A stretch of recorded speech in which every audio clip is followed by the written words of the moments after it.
बिहार के माननीय मुख्यमंत्री नीतीश जी कि 16 वर्षों से इस बिहार को खोखला करने का काम किया, बड़े बड़े सिर्फ वादा करने का काम किया। लोकप्रिय माननीय मुख्यमंत्री श्रीमती राबड़ी देवी जब थी तो उन्होंने ही अटल जी से आंचल फैला के मांगा था कि आप बिहार को विशेष राज्य का दर्जा आप दें, बिहार उन्नति करेगा। से लेकर 2009 तक में 36,000 किलोमीटर रोड बनवाने का काम किया था ग्रामीण इलाकों में।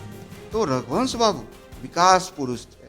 आज रघुवंश प्रसाद सिंह की जयंती है और जिसको लेकर जिस तरह से बात करें कि हमारे साथ बात करेंगे आरजेडी के विधायक, लेकिन आपको बता दें कि उससे पहले जो नीति आयोग का रिपोर्ट आया है उस पर हम चर्चा करेंगे। बिहार में जिस तरह से नीति आयोग का जो रिपोर्ट आया है और बीजेपी की तरफ से सवाल खड़े किए गए कि जो अधिकारियों ने जांच किया है वो गलत जांच किया है। हम पहले बात करेंगे, हमारे साथ आरजेडी के विधायक हैं रणविजय साहू, उनसे जानते हैं कि आखिर नीति आयोग के इस रिपोर्ट को वो कैसे देख रहे हैं। देखिए, निश्चित तौर पे स्पष्ट हो गया है कि भारतीय जनता पार्टी और एनडीए के लोगों को बिहार के विकास से कोई मतलब नहीं। अगर बिहार के विकास से, बिहार की उन्नति में, बिहार को आगे ले जाने में विश्वास होता, बिहार की बेरोजगारी को दूर करने में उनको आगे ले जाना होता, तो आज नीति आयोग का जो सिफारिश हुआ है, नीति आयोग का जो रिपोर्ट आया है, वो निश्चित तौर पे बोलते कि सही है। आज क्यों बोल रहे हैं भाजपा के जो नेता हैं कि ये गलत है? तो कहीं ना कहीं ये सिर्फ राजनीतिक बयानबाजी है, लेकिन नुकसान किसका हो रहा है? नुकसान हमारे 13-14 करोड़ बिहार के मासूम जनता का हो रहा है। आज को याद होगा, आपको याद होगा कि जब बिहार के लोकप्रिय माननीय मुख्यमंत्री श्रीमती राबड़ी देवी जब थी तो उन्होंने ही अटल जी से आंचल फैला के मांगा था कि आप बिहार को विशेष राज्य का दर्जा आप दें, बिहार उन्नति करेगा। बिहार का विभाजन होने के बाद बिहार के पास कुछ बच नहीं गया है। तो इन सारी बातों को इग्नोर करते गया केंद्र और माननीय मुख्यमंत्री नीतीश कुमार जी, तो इसको राजनीतिक मुद्दा और चुनावी मुद्दा बनाने का काम किया था। जेडीयू ने तो फिर से मांग किया है विशेष राज्य का दर्जा का, तो आज क्यों नहीं मिल रहा है? उनके तो पार्टनर हैं। आज एनडीए की सरकार है बिहार में, भाजपा के समर्थन से यूं कहे तो 74 विधायक भाजपा के हैं, 43 विधायक जदयू के हैं। तो आप बताएं, सबसे ज़्यादा संख्या भाजपा के है और मुख्यमंत्री नीतीश कुमार जी जदयू से हैं। आखिर क्यों नहीं भाजपा इनको विशेष राज्य का दर्जा दे रही? आखिर क्यों बात है? जनता के सामने में स्पष्ट करनी चाहिए, इनको बताना चाहिए जनता को कि क्यों नहीं देना चाह रहे हैं। इसका मतलब है कि बिहार का विकास नहीं देखना चाहते हैं भारतीय जनता पार्टी के लोग। आज बिहार 39 सांसद देने वाला बिहार, हमारे 10 से ऊपर राज्यसभा देने वाला बिहार आज इतना पीछे है, हर मामले में पीछे है। बेरोजगारी इस प्रकार से मतलब कमर तोड़ चुका है नौजवानों का कि थोड़ा मोड़ा स्वास्थ्य विभाग का जब वैकेंसी निकलता है तो नालंदा में अफरा तफरी का माहौल होता है। इस तरह का पूरे स्टेट की यही हकीकत है, यही दशा है और यही दशा है। इसके जिम्मेदार अगर कोई है तो बिहार के माननीय मुख्यमंत्री नीतीश जी कि 16 वर्षों से इस बिहार को खोखला करने का काम किए, बड़े बड़े सिर्फ वादा करने का काम किए। जब माननीय देश के प्रधानमंत्री नरेंद्र मोदी जी जब बिहार में घूम रहे थे, उन्होंने कहा 2 करोड़ नौजवानों को मैं नौकरी दूंगा। जब मुजफ्फरपुर आते थे तो बताते थे कि शाही लीची का प्रोसेसन लगावेंगे। जब आगे बेतिया बढ़ते थे तो बोलते थे ईख गन्ना का प्रोसेसन लगाएंगे। लेकिन ये सब खोखलेबाजी हो गई और बिहार के नौजवान तो आज ठगा हुआ महसूस कर रहे हैं।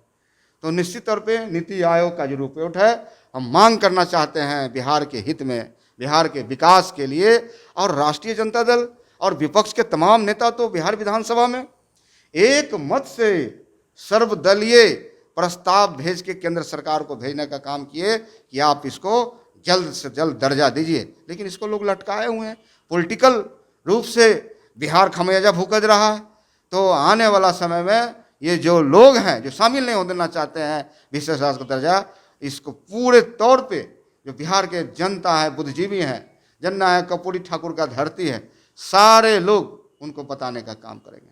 आज रघुवंश प्रसाद सिंह की जयंती है, क्या कुछ किए हैं आप लोग आज के दिन? देखिए, आज हम लोग के माननीय पार्टी के राष्ट्रीय उपाध्यक्ष और पार्टी के बड़े गार्जियन रघुवंश बाबू का आज जयंती समारोह।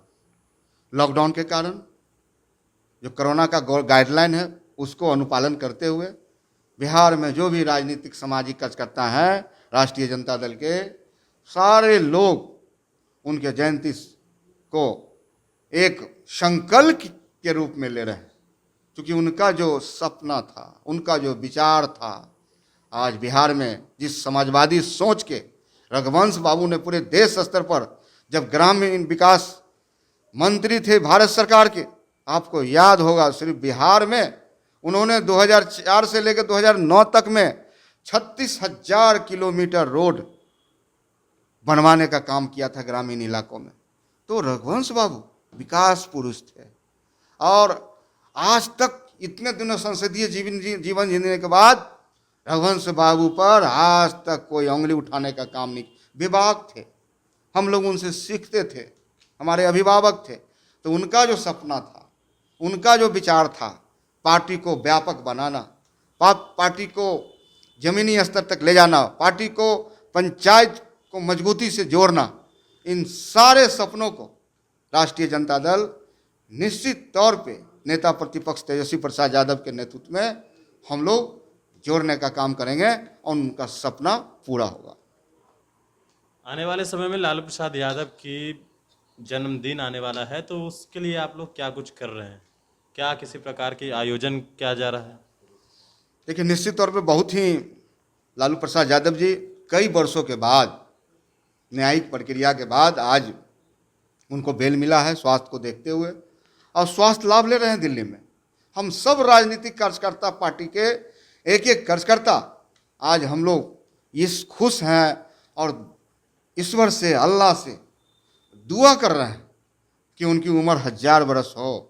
और उन्होंने चूंकि गरीबों को जताया है, गरीबों को उन्होंने आगे बढ़ाया है, इसलिए गरीब, एक एक गरीब बिहार का चाहता है कि लालू प्रसाद यादव जी का जो यह जन्म दिवस कोरोना गाइडलाइन के, अगर लॉकडाउन को ख़त्म किया जाता है, लॉकडाउन को तोड़ा जाता है, तो व्यापक तौर पर हम इसको मनाएंगे।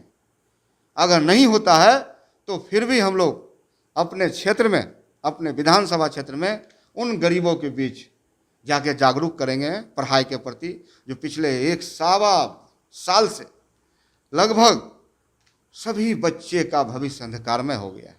उनको जगाने का काम करेंगे और पढ़ने लिखने प्रति जागरूक करेंगे। यही सबसे आज लालू यादव जी के जयंती का संदेश होगा। तो ये थे हमारे साथ रणविजय साहू, जिनसे हमने बातचीत की। साथ ही साथ जो नीति आयोग की रिपोर्ट हो, या रघुवंश प्रसाद सिंह की आज जयंती की बात कर ले, या लालू प्रसाद यादव का जन्मदिन आने वाला है, तो उसको लेकर क्या कुछ है राजद कर रही है। और भी अपडेट्स देंगे, बने रहे न्यूज़ फाउंडेशन के साथ। नमस्कार।